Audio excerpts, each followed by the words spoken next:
Hello, once again, welcome to Sir Toto's Learning Hub.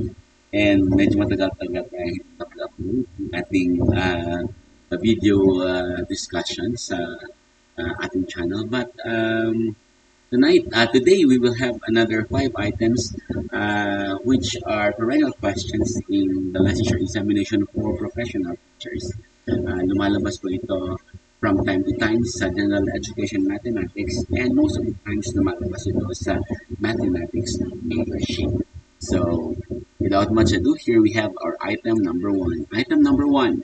How many line segments can be made from 39 collinear points? Is it A 900, B 870, C 450, or D 405? Now, this is a combination of problem kasi we are given a 39 collinear points, and from those 39 collinear points, we are going to choose 2 points because a line segment is made up of 2 points. Ang endpoints ng line segment 2. So, this is 30, chose 2. So, ano bang formula natin for combination? We have here our combination formula that NCR is equal to n factorial over r factorial times n minus r factorial, where our n is the number which we are taking from, and r is the number which will be taking at a time. So NCR here, our n is 30, our n here is 30, and our r is line segment. So may 2 ang ating tukunin dito. So, we will expand this into 30 chose 2. So, 30 chose 2, that's 30 C2 is equal to 30 factorial, that's 30 times 29 times 28 times that hanggang sa makarating ka sa times 1.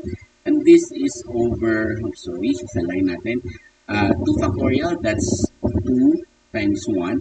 And then multiply natin, this is n is 30 minus r na 2, that's 28 factorial. So we will expand that into 28 times 27 times 26 times that times 1 hanggang sa makarating tayo sa 1.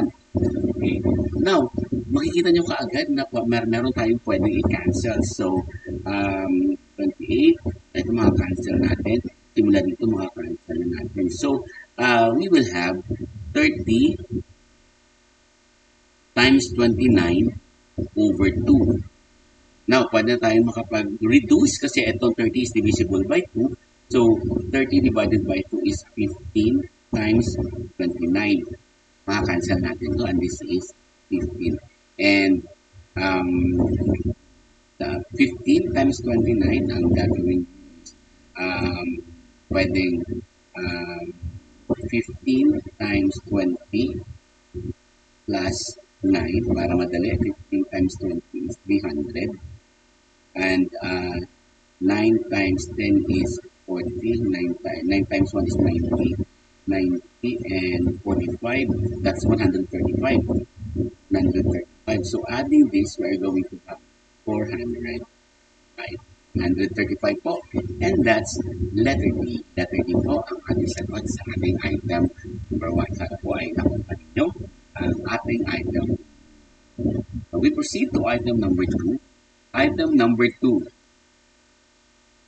Calculate the mean absolute deviation of the following numbers: 60, 80, 100, 75, and 95. Is it A, 12.4, B, 14.2, C, 16.1, or D, 18.9?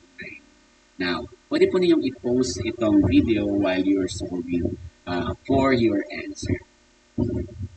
Okay, kunyari nakapag-post na kayo, and we're going to solve this. What's our formula for mean absolute deviation? Our formula for mean absolute deviation is equal to the summation of x minus x bar over n. Ang x natin dito is the individual value, at ang x bar is our mean, at ang n naman is the total number of observation or the total items. Okay?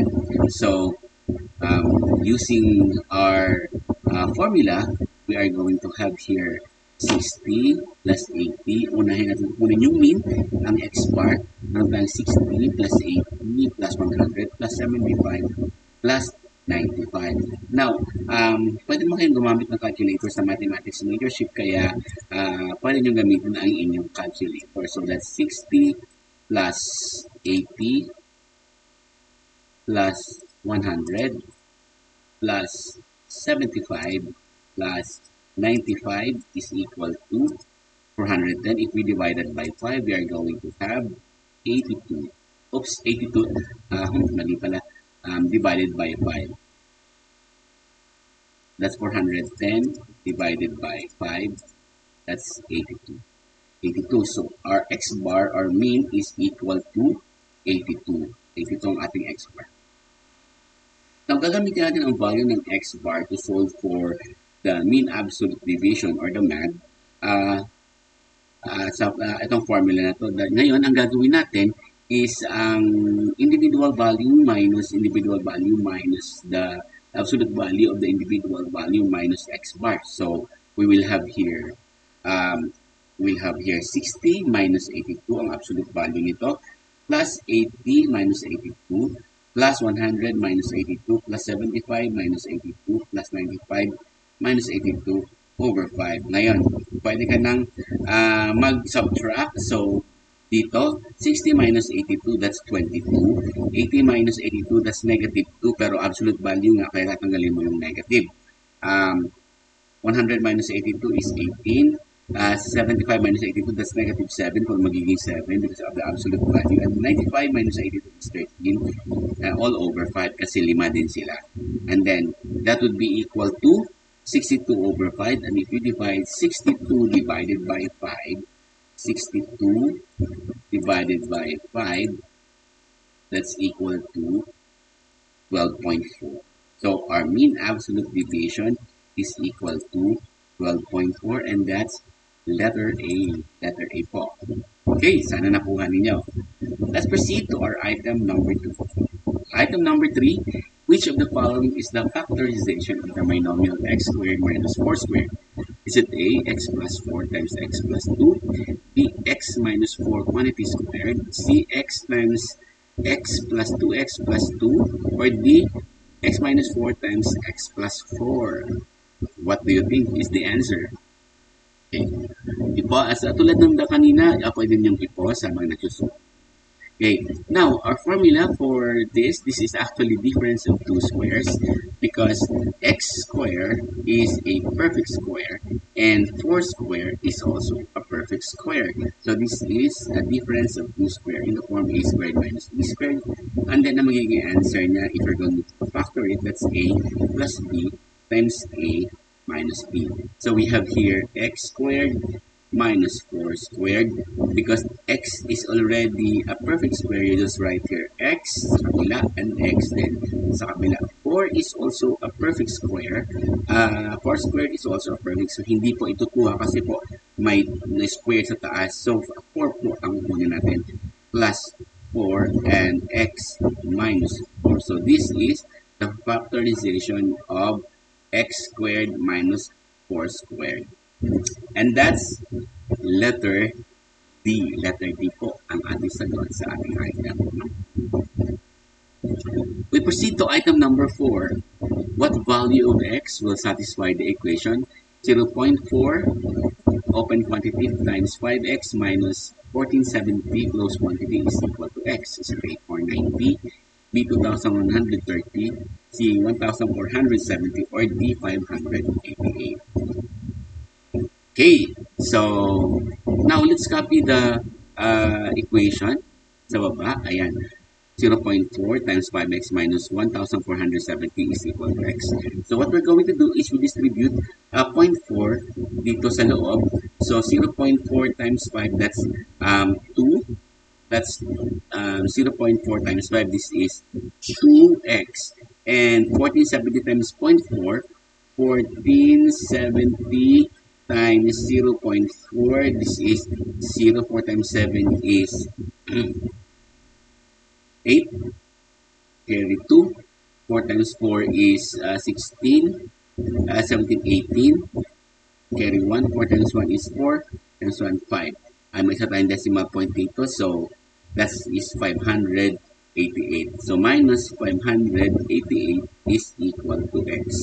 Now we can transpose x to the left-hand side of the equation, and negative 588 to the right-hand side of the equation. So the positive here will become negative dahil pwede nyo mag-subtract kayo dito ng x. Mag-subtract din kayo sa kabila ng x just to keep the equality intact. And then, pag nag-plus kayo dito ng 588, mag-plus din kayo dito ng 588. So, you can cancel this out. You can cancel this out. And 2x minus x is x. And maka-cancel mo to. And the rest will be equal to 588. So, the correct answer for item number 4 is letter D. Letter D po ang tama sagot sa kanila nakuha. And lastly, we have here item number 5. Item number 5. The average of 5 different counting numbers is 20. What is the highest possible value that one of the numbers can have? Is it A20, B30, B40, C30, or D90? What's your answer? Now, this is an average problem. So, what our formula for completing the average, that is equal to the average is equal to the sum of all observations over the total number of observations. Kung ilan yung observations mo sa baba. Kung sa taas naman, i-add mo ang lahat ng numbers na makikita mo. At sa baba naman, bilangin mo ng ilang numbers. So, this is equal to a sub 1 plus a sub 2 plus a sub 3 plus dot plus a sub n kung ilang sila over n. Okay?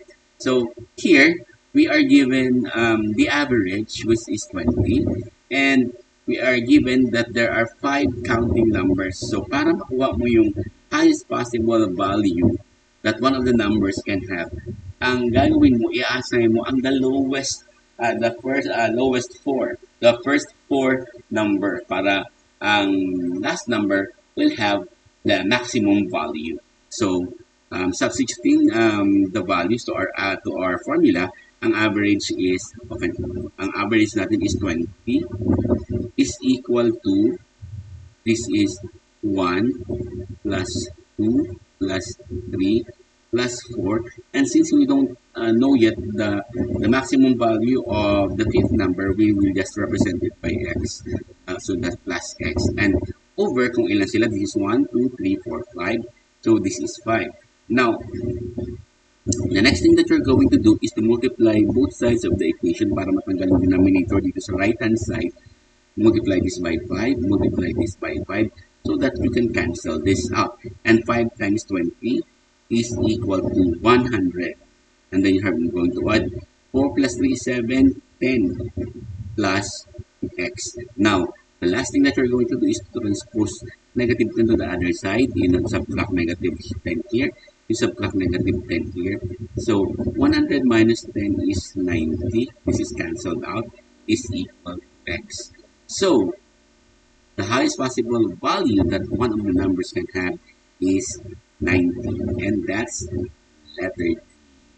And there you go. There we have our 5 items for our mathematics item in the licensure examination for professional teachers. Sana po ay makatulong sa inyo ang video na to. And until next video, thank you for watching. Bye!